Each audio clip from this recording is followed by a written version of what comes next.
The book of Genesis, chapter 19, verses 23 through 25. The sun had risen on the earth when Lot came to Zoar. Then the Lord rained on Sodom and Gomorrah sulfur and fire from the Lord out of heaven. And he overthrew those cities, and all the valley, and all the inhabitants of the cities, and what grew on the ground. This passage describes the moment of divine judgment upon Sodom and Gomorrah. The cities were destroyed due to their wickedness, serving as a stark reminder of the consequences of turning away from God's ways. The book of Genesis, chapter 19, verse 26.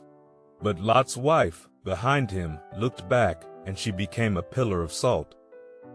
This verse highlights the importance of obedience and trust in God's commands. Lot's wife looked back, longing for her past life, and faced the consequences. It teaches us to trust in God's plan and not to cling to our past sins or comforts. The book of Genesis, chapter 19, verses 27 through 28. And Abraham went early in the morning to the place where he had stood before the Lord. And he looked down toward Sodom and Gomorrah and toward all the land of the valley. And he looked, and behold, the smoke of the land went up like the smoke of a furnace. Abraham's perspective shows the aftermath of God's judgment. It serves as a reminder of the gravity of sin and the importance of intercession and prayer for others.